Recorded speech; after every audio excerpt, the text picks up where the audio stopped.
Eh bien salut à tous et les gens, c'est Monsieur Flo. Alors aujourd'hui une nouvelle vidéo. On va parler de l'équipe de France. La France est championne du monde.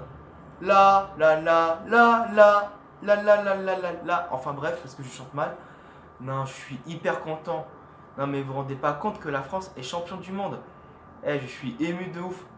Oh punaise, hier, ah ouais, l'écran géant dans ma ville, c'était un truc de ouf et j'ai pleuré de joie parce que quand même, je viens d'une génération qui n'a pas connu 98 parce que je suis né après 98.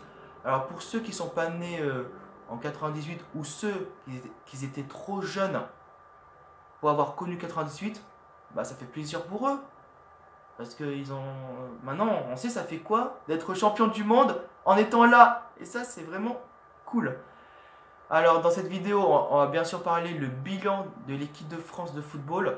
Alors, je vais dire les points forts et les points faibles de cette équipe depuis le début de ce mondial. Parce que franchement, c'est un truc de ouf. Parce que, on va pas se mentir, la France n'était pas favorite au début de ce mondial. Parce que c'était l'Espagne, le Brésil et l'Allemagne.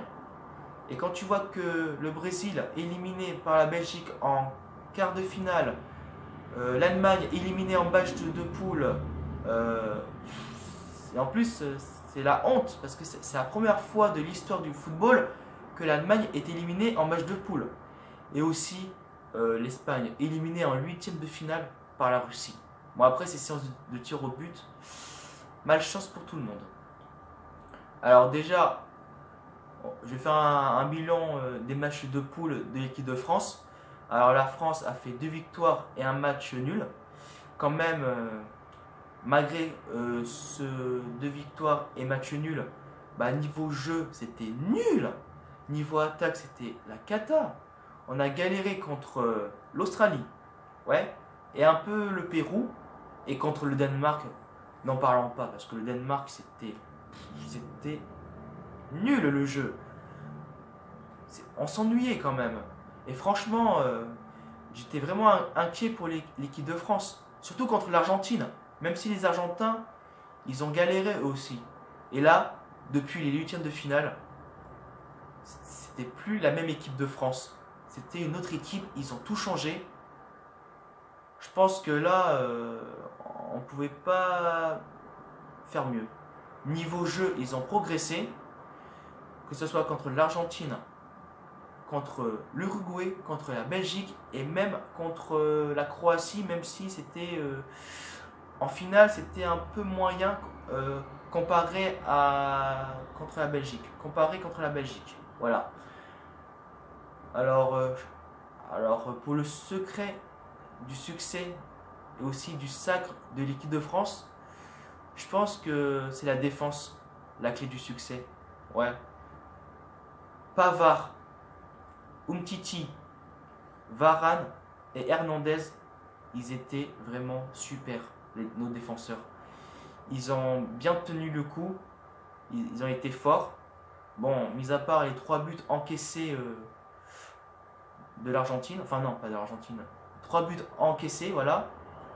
Mis à part ça, bah, je trouve que contre l'Uruguay, la Belgique et la Croatie, la défense a été parfaite. Et franchement, c'est ça la clé du succès. Je pense que si on avait une défense catastrophique, je pense qu'à mon avis, on n'aurait pas gagné la Coupe du Monde. C'est sûr et certain. Alors,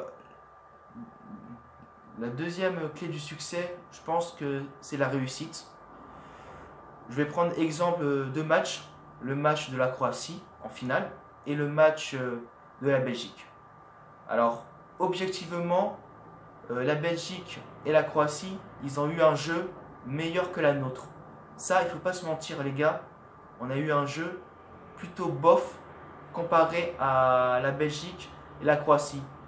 Mais il y a un truc qu'ils n'ont pas, eux, alors que nous, on a, c'était la réussite. Ouais, parce qu'on a été beaucoup réalisme dans les actions.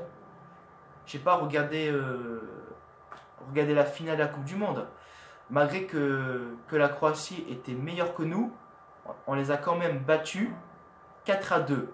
Bon, après, il y a eu la boulette du gardien, Hugo Lloris. Bon, on va le pardonner parce qu'il a fait des belles parades. Ah oui, et aussi, j'ai dit la défense, la clé du succès, mais aussi le gardien. Parce que le gardien, il nous a sauvé la vie plein de fois, Hugo Lloris.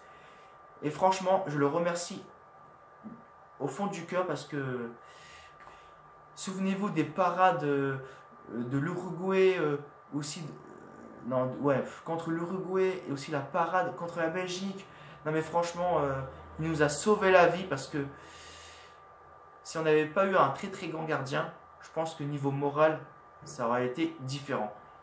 Je le remercie encore une fois Hugo Lloris parce que tout le monde le critiquait et franchement, les rageux, j'espère que vous avez bien compris la leçon parce que là, c'était très grave. Voilà. Alors du coup, on va dire quelques défauts de cette équipe de France. Bien sûr, on n'a pas eu le meilleur jeu au monde, mais on a été réaliste. Et je pense que ça nous a suffi puisqu'on a gagné la Coupe du Monde. Deuxième chose, le problème de cette équipe de France était l'attaque. Giroud. Giroud, 0 but malheureusement. J'aurais bien aimé qu'il marque un but en finale, mais voilà, Giroud c'est Giroud, et voilà. Pour moi, Giroud il ne mérite pas d'être en équipe de France. J'aurais préféré Lacazette ou quelqu'un d'autre. Mais après, Giroud il avait quelque chose de plus, c'était le physique et aussi le combat. Enfin tu m'as compris, le combat et aussi mouiller le maillot. Même s'il est nul, Giroud, je pense qu'on va être d'accord qu'il a tout donné, Giroud. Un peu à l'image de Blaise Matuidi. Bon, Blaise Matuidi, c'est pas un numéro 9, mais quand même, il a tout donné. Il a mouillé le maillot. Et ça, je dis respect. Bref, c'était Monsieur Flo. J'espère que tu as aimé cette vidéo. Dites-moi dans les commentaires ce que vous avez pensé. Vous étiez où pendant le sacre de l'équipe de France? Et aussi, est-ce que vous avez connu 98 ou pas? Moi, personnellement, je redis encore une fois ou pas. J'ai pas connu 98 car j'étais pas né. Je suis né après 98 parce que je suis un 99.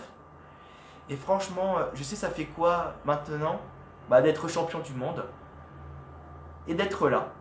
Et ça, c'est vraiment cool et je pleure de joie parce que quand j'ai vu cette équipe de France soulever la coupe comme ça et quand j'ai vu Hugo Lloris, j'ai pleuré de joie parce que c'est un truc de ouf.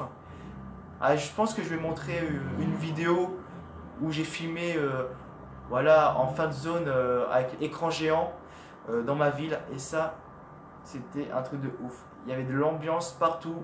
Et franchement, les gars, j'espère que dans 4 ans, parce que dans 4 ans, voilà, dans 4 ans et demi, voire parce que à Skip, ça va se passer en novembre 2022. Ça va être chiant, mais c'est comme ça.